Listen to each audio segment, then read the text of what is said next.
Hi, everyone. I'm Staci, a compulsive eater from Los Angeles, California. I weigh and measure 3 meals a day off the gray sheet. I write my meals down. I commit them to my sponsor. I do not eat in between my meals no matter what. I eat what I commit no matter what. And abstinence is most important in my life today without exception.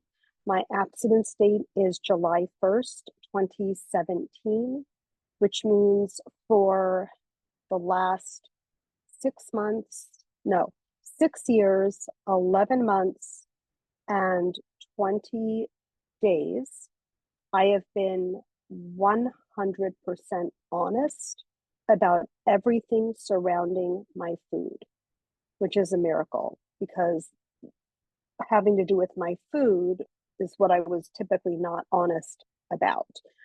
But I'll get there. So let me tell you what it used to be. Well, let me tell you this also. So I am a little bit over 5'1", and from the beginning of college until I came into food fellowship in 2008, it was a different food fellowship.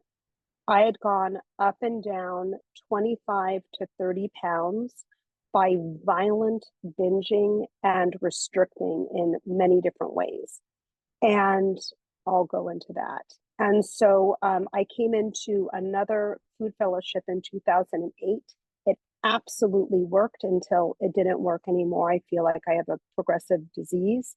So that means that for about 10 years before I came into Gray Sheet in 2017, I didn't have the sugar or flour in my system, but I was still crazy in my head and with the constant food thoughts and everything surrounding my food. So that means, how do I get it? How much do I eat? Where do I hide it? How do I lose the weight? In constant thoughts about my body image and everything else. So, sorry. So that's where I was. So what it used to be like, I was born in a loving home in Southern California. I have a younger brother, mom, dad, and from as early as I can remember, I had anaphylaxis to so many foods. And so my first episode of anaphylactic shock, I was 2. And it was, so what that means is from the moment I learned how to read, I was reading ingredients in food and I was bringing my special food with me. I was like a little gray sheeter. Everywhere I went, I had my own little food and I always felt very different. So, also, I'm a diabetic, but I didn't know I was diabetic until I was in my 30s. So every time I ate, I had a ton of sugar, just unable to be processed. So floating around in my body, not being able to be processed appropriately. So it would create these insatiable cravings. I also came out the chute a compulsive eater. I know that. I'm a daughter of a compulsive eater who is a little bit under 5 feet. And ever since I can remember, up and down about 40 pounds, just constantly. And, does this make me look big? Does this make my butt look big? Like it was always like that. So that's kind of the environment. And I stayed super fit and thin until the end of high school.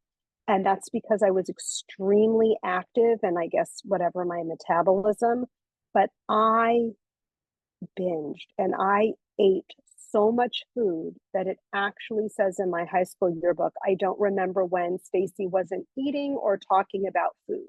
I mean, everybody knew that I was a eater. And we would go out to eat for lunch. We had these hall, passes to go off campus, and I would eat 2 main things and 3 side things and 2 desserts and a Diet Coke. It was always a diet soda. And I didn't care because I was thin and I didn't really care what people thought of me anyway because I just had to have it.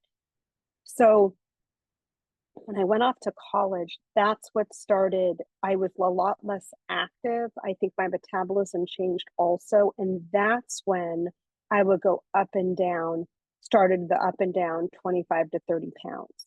And I made little arrangements with people in my sorority. I would say, okay, so I'll go with you to this party and then you'll come with me to 7-Eleven. And we would go to the convenience store afterward. Thank you, Nancy. I'd bring a spoon. I'd sit down on the floor. I'd take the cold stuff, cold carbohydrate out of the freezer and eat the whole thing right there. And I, through college, through law school, it was just constant. I don't know how I was functioning. I would go to Costco and get these huge bags of the things we don't eat, and they would just be gone just in an instant.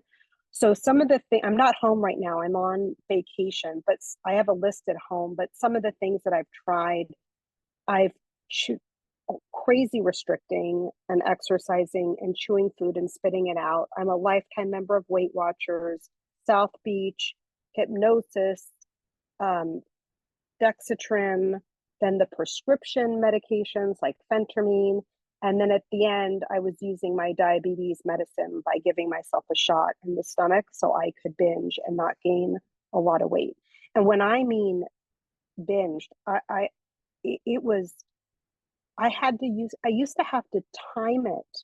I would go to the supermarket. I would fill my car up with things that we don't eat.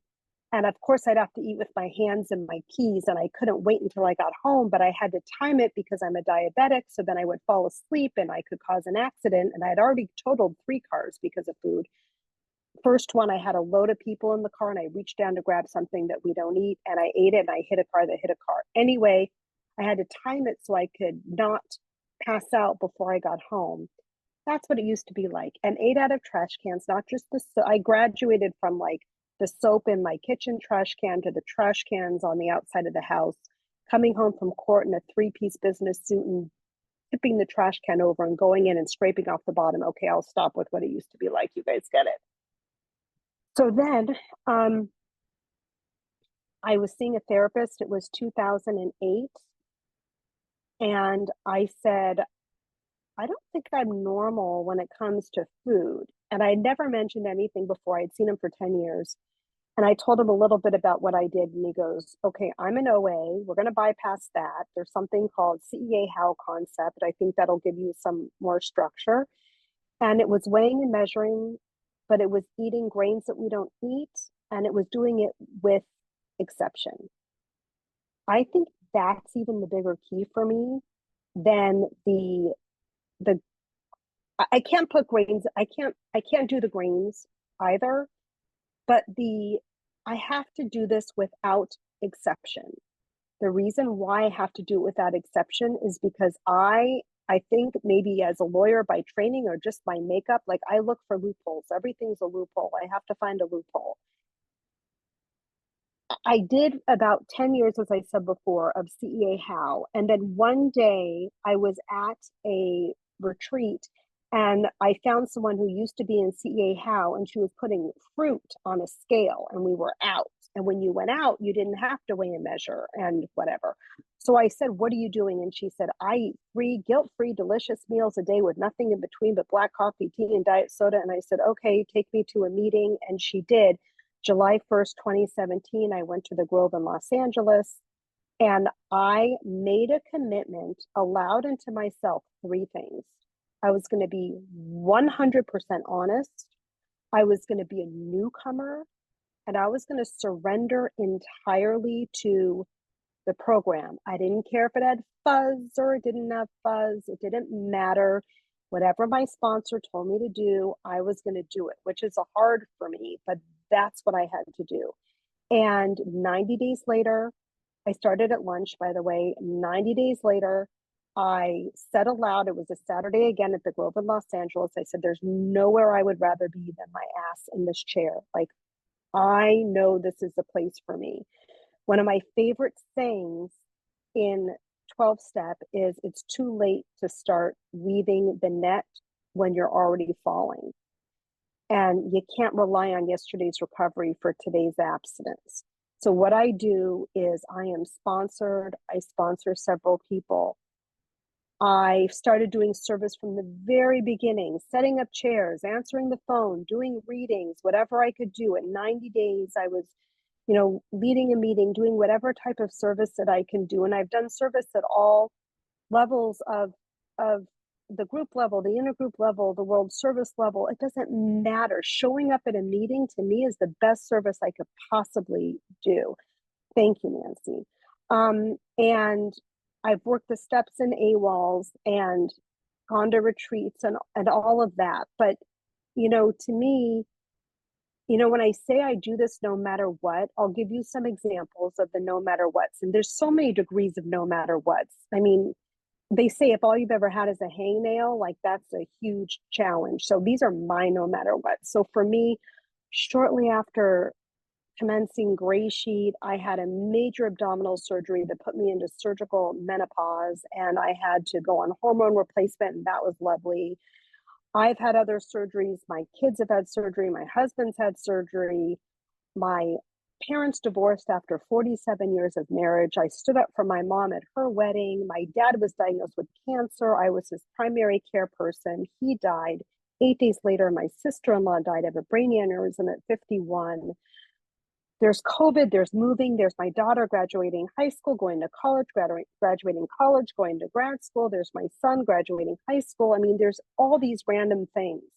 I don't make an independent food choice. And I do this drill honestly, and I do it a day at a time. And that way my food is able to be my anchor. So when I'm going through all these things, my food, my 3 weighed and measured meals a day is the only thing that's predictable for me. I don't know what's going to happen, but I know that's going to happen. That's going to happen today, just for today. And I have to say, I know I've shared this before, but it's still on my sponsor from day one. My sponsor died in January, and she was my sponsor for 7 years almost. And I just love her to death, man. And she, that was the hardest, no matter what, in relation to the food, because instead of my food being my anchor, every time I'd stick my food on a scale, I would think about her. So it would just like relive it. And now when I put my food on the scale and it turns a 4.0 right away, it's like, thank you, Nan. Like, it can be more positive, but that's that. And how much time do I have, Nancy? Like 3 minutes? Okay. I'll just say how I plan, pray, protect, whatever, my abstinence. So I'm at a hotel for a week. I can look over to my left right now, and I have a refrigerator that I ordered ahead of time, a microwave that I ordered ahead of time, a ton of Grey Sheet food, Grey Sheet that I brought with me, Instacart. So I had food shipped here, and there's my little Grey Sheet station. And you know what? It didn't happen by accident. It happened because I planned ahead of time, okay, what am I going to do? And because of the great literature we have in Grey Sheet, now I bring a can opener and my spices and baggies and everything else, and everything's here. And I can grab and go, and I don't have to think about my food. And I've traveled internationally. I'm traveling internationally again in July, and it's going to be for longer than it was before. And it's on a cruise. So I have my 2 analog scales that have already been delivered to my house, thank God. So I have that. And I'm just going to do this drill a day at a time, and I'll tell one cute story and then I'll end. When I had my first anniversary in Grey Sheet, I went to one of my closest friends who's a GreySheeter who lives 5 minutes from me. I went to her house, and she gave me a necklace, and it had a charm on it with a 1 for 1 year. I get home, and my daughter, who was in high school at the time, she's like, oh, so-and-so gave you a 1? Thank you, Nancy. She said, oh, that's for 1 day at a time? And it's like, yeah, from the mouths of babes. So anyway, thank you for letting me share, and I pass.